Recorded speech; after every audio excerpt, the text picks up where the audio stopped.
മക്കളെ എല്ലാവർക്കും exam winner Malayalam ക്ലാസ്സിലേക്ക് സ്വാഗതം. It's me Jobin. അപ്പോൾ നാളെ SSLC പരീക്ഷയ്ക്ക് പോകുന്ന വിദ്യാർത്ഥികളെ, നിങ്ങളെ കാത്തിരിക്കുന്നത് ഒരു SSLC പരീക്ഷ എന്നതിനപ്പുറം ചോദ്യങ്ങളെ നിങ്ങൾ എങ്ങനെ നേരിടുന്നു എന്നൊരു സാമർത്ഥ്യം കൂടിയാണ് അല്ലേ.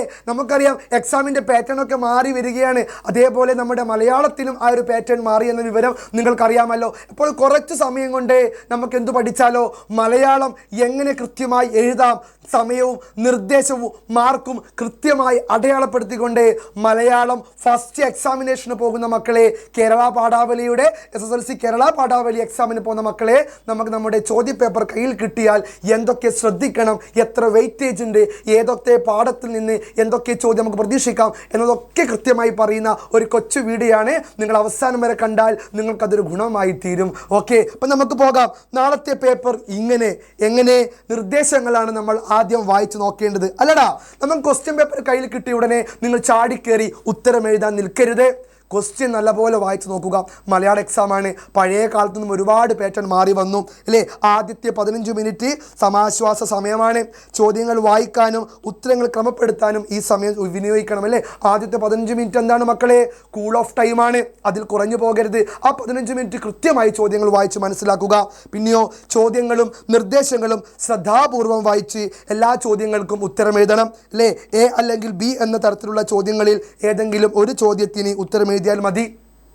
A or B എന്നൊരു ചോദ്യം ഉണ്ടായാൽ നിങ്ങൾ അല്ലെങ്കിൽ അഥവാ ഓർ എന്നൊരു ക്വസ്റ്റ്യൻ കണ്ടാൽ രണ്ടും എഴുതാൻ നിൽക്കരുത്. ഏതെങ്കിലും ഒന്ന് മാത്രം എഴുതുക. ഇത് അരപ്പുറത്തിൽ കവിയാതെ ഒരു പുറത്തിൽ കവിയാതെ എന്നീ ചോദ്യങ്ങൾക്കായിരിക്കും ഓർ ക്വസ്റ്റ്യൻ കടന്നു വരിക. അതിൽ ഏതെങ്കിലും ഒന്ന് എഴുതുക. പിന്നെയോ ഉത്തരം എഴുതുമ്പോൾ സ്കോർ, സമയം എന്നിവ കൂടി നിങ്ങൾ പരിഗണിച്ച് വേണം ഉത്തരം എഴുതാൻ. ഇനി നമുക്ക് നമ്മുടെ വെയിറ്റേജ് ഒന്ന് നോക്കാം. എത്ര മാർക്കിനാണ് നമ്മുടെ മലയാളം ഫസ്റ്റ് എക്സാമിനേഷൻ വരിക എന്ന് നമുക്ക് നോക്കാം. 40 മാർക്കിനാണ് എക്സാം ഉണ്ടാകുക. 1.5 മണിക്കൂറായിരിക്കും ഉണ്ടാകുക. ഓർമ്മിക്കുക, 40 മാർക്കിനാണ് എക്സാം. 1.5 മണിക്കൂറിനായിരിക്കും നിങ്ങൾക്ക് സമയം ഉണ്ടാകുക എക്സാം എഴുതാൻ വേണ്ടി. അപ്പോൾ ക്വസ്റ്റ്യൻ പേപ്പർ കയ്യിൽ കിട്ടിയാൽ മാർക്കിൻ്റെ വെയിറ്റേജ് ഇങ്ങനെയാണ്. എങ്ങനെ? 1 മുതൽ 4 വരെയുള്ള ചോദ്യങ്ങൾക്ക് ഉത്തരം എഴുതുക. 1 മുതൽ 4 വരെയുള്ള ചോദ്യങ്ങൾ ഉണ്ടാകും. 1 മാർക്ക് വീതം. എത്ര കിട്ടി? 4 മാർക്ക് കിട്ടി. 5 മുതൽ 7 വരെയുള്ള ചോദ്യങ്ങൾക്ക് 3ഓ 4ഓ വാക്യത്തിൽ ഉത്തരം എഴുതുക. 5 മുതൽ 7 വരെയുള്ള ചോദ്യങ്ങൾ 3 ചോദ്യം 3 മാർക്ക് വീതം, 9 മാർക്ക് കിട്ടും. 8 മുതൽ 11 വരെയുള്ള ചോദ്യങ്ങൾക്ക് അരപ്പുറത്തിൽ കവിയാതെ ഉത്തരം എഴുതുക. 8, 9, 10, 11 4 ചോദ്യങ്ങൾ 5 മാർക്ക് വീതം, 20 മാർക്ക് കിട്ടും. ഇവിടെയാണ് ഓർ ക്വസ്റ്റ്യൻ കാണാൻ സാധിക്കുക. 5 ക്വസ്റ്റ്യൻ ഉണ്ടാകും. അതിന് 4 ക്വസ്റ്റ്യൻ എഴുതുക.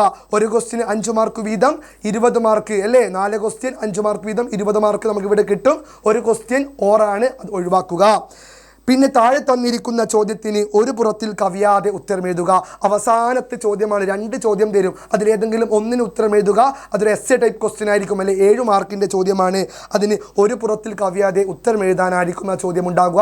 അത് അങ്ങനെയും എഴുതുക. Total 40 mark. 1.5 മണിക്കൂറിനാണ് എക്സാം ഉണ്ടാകുക. അത് മറന്നു പോകരുത്. ഇനി നമ്മുടെ എക്സാമിന് പോകുമ്പോൾ നിങ്ങൾ പ്രധാനമായി ശ്രദ്ധിക്കേണ്ട കാര്യം എന്താണ് മക്കളെ? ഉപന്യാസം, ആസ്വാദനക്കുറിപ്പ് അല്ലടാ. നമ്മൾ 7 മാർക്കിൻ്റെ ക്വസ്റ്റ്യൻ ഇല്ലേ, 7 മാർക്കിൻ്റെ ക്വസ്റ്റ്യൻ അതെന്തൊക്കെയാണ്? ഉപന്യാസം ഉണ്ടാകും. പിന്നെയോ ആസ്വാദനക്കുറിപ്പ് അല്ലേ, ആസ്വാദനക്കുറിപ്പില്ലേ. പിന്നെയോ മക്കളെ കഥാപാത്ര നിരൂപണം വരും. പിന്നെന്ത് വരാം? പ്രഭാഷണം വരും. പ്രഭാഷണം എഴുതുക. ഇത്തരത്തിലുള്ള ചോദ്യങ്ങൾ നിങ്ങൾ കാണാൻ സാധിക്കും. ഇപ്പോൾ 7 മാർക്കിൻ്റെ ചോദ്യങ്ങളിൽ ഒന്നാണ് ഉപന്യാസം. ഉപന്യാസം ഏതൊക്കെ പാഠത്തിന് വരാം? മാതൃഭാഷ നമ്മുടെ ഉള്ളിൽ ഒഴുകുന്ന ജീവനദി എന്ന് പറയുന്ന പാഠഭാഗത്ത് നിന്നും, റെസിഡൻറ്റ് എഡിറ്റർ, തേൻ എന്നീ പറയുന്ന പാഠഭാഗത്ത് നിന്നും നമുക്ക് എന്ത് പ്രതീക്ഷിക്കാം? ഉപന്യാസം വരാം അല്ലേ. ഇപ്പം എന്തൊക്കെയാണ്? മാതൃഭാഷ നമ്മുടെ ഉള്ളിൽ ഒഴുകുന്ന ജീവനദിയിൽ നിന്നും മാതൃഭാഷയുടെ പ്രാധാന്യത്തെ വ്യക്തമാക്കിക്കൊണ്ട് ഒരു ഉപന്യാസം എഴുതാൻ ചോദ്യം പ്രതീക്ഷിക്കാം. കൂടാതെ പ്രഭാഷണത്തിലും മാതൃഭാഷയെക്കുറിച്ചുള്ള ഒരു ചോദ്യം വരാം. മാതൃഭാഷയുടെ പ്രാധാന്യത്തെ ഓർമ്മിപ്പിച്ചുകൊണ്ട് ഒരു പ്രഭാഷണം തയ്യാറാക്കാനും ചോദ്യം വരാം. പിന്നെ ആസ്വാദനക്കുറിപ്പ്, അത് നമ്മുടെ കയ്യിൽ നിൽക്കുന്ന കാര്യമല്ല കേട്ടോ. അത് നമ്മൾ പഠിച്ച കഥയോ കവിതയോ ഒന്നും വരില്ല.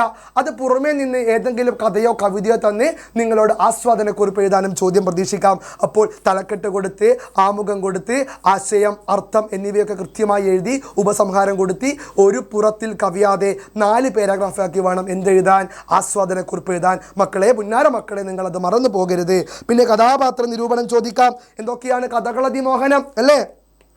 കഥകളതി മോഹനം ഓർമ്മയില്ലേ? കഥകളതി മോഹനം ആര്? കർണൻ കഥാപാത്ര നിരൂപണം വരാം. നമ്മളെ മഹാഭാരതത്തിലെ കഥകളതി മോഹനത്തിലെ കർണൻ കഥാപാത്ര നിരൂപണമായി വരാം. പിന്നെ ആര് വരാം? നമ്മുടെ നളൻ നമ്മുടെ സ്വാതന്ത്ര്യത്തിന് ചിറകുകൾ, നളൻ, പിന്നെ ഹംസം, നളൻ, ഹംസം എന്നിവ കഥാപാത്ര നിരൂപണമായും വരാം. അതും നിങ്ങൾ പഠിച്ചു പോകണം. ടോട്ടൽ 7 മാർക്കിൻ്റെ ചോദ്യങ്ങളാണ്. നിങ്ങൾ ഇതൊക്കെ ഒന്ന് പഠിച്ചു പോവുക. പിന്നെയോ മക്കളെ, പിന്നെ എന്താണ് നമുക്ക് കാണാൻ സാധിക്കുക? പിന്നെ നമുക്ക് കാണാൻ സാധിക്കുക 5 മാർക്കിൻ്റെ ചോദ്യങ്ങളാണ്. 5 മാർക്കിൻ്റെ ചോദ്യം. 5 മാർക്കിൻ്റെ ചോദ്യം ഏതൊക്കെയാണ് മക്കളെ? കുറിപ്പല്ലേ, കുറിപ്പ് വരും. ഏതൊക്കെ കുറിപ്പുകളാ? വിശകലനക്കുറിപ്പില്ലേ, വിശകലനക്കുറിപ്പ്.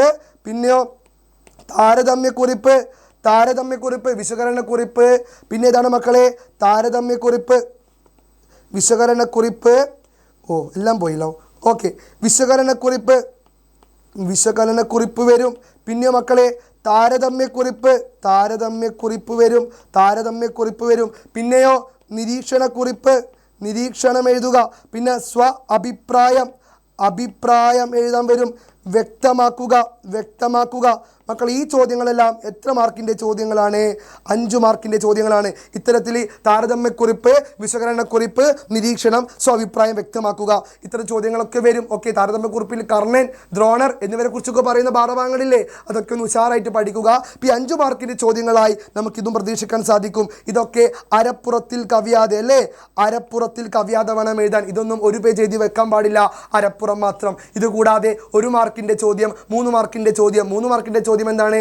2 or 4 വാക്യത്തിൽ, അല്ല 3 or 4 വാക്യത്തിൽ മാത്രം ഉത്തരം എഴുതാൻ. അത് ഒരു പാരാഗ്രാഫ് എഴുതി വച്ചക്കല്ല മക്കളെ, 2 or 3 or 4 വാക്യത്തിൽ മാത്രം എഴുതിയാൽ മതി. അപ്പം ഇങ്ങനെയാണ് നിങ്ങളുടെ മലയാളം ഫസ്റ്റ് എക്സാമിന് നമുക്ക് പ്രതീക്ഷിക്കാവുന്ന ചോദ്യങ്ങളും ചാപ്റ്റേഴ്സും. ഓക്കെ, ഇത്തരത്തിൽ 7 മാർക്കിൽ വരാൻ സാധ്യതയുള്ള ചാപ്റ്റേഴ്സും ആ മാർക്കിൻ്റെ വെയിറ്റ് നമ്മൾ പഠിച്ചു കഴിഞ്ഞു. 5 മാർക്കിന് ഇത്തരത്തിൽ കുറിപ്പായിരിക്കും വരാം. അത് അരപ്പുറത്തിൽ കവിയാതെ എഴുതുക. ഇപ്പോൾ നല്ല പോലെ പഠിച്ചെഴുതുക, നല്ല മാർക്ക് വാങ്ങുക, ഉഷാറോടുകൂടി ഫുൾ മാർക്ക് എന്ന സ്വപ്നത്തിന് വേണ്ടി പ്രയത്നിക്കുക. എല്ലാവർക്കും ഓൾ ദി ബെസ്റ്റ് നേരട്ടെ. It's me Jobin from examiner. By.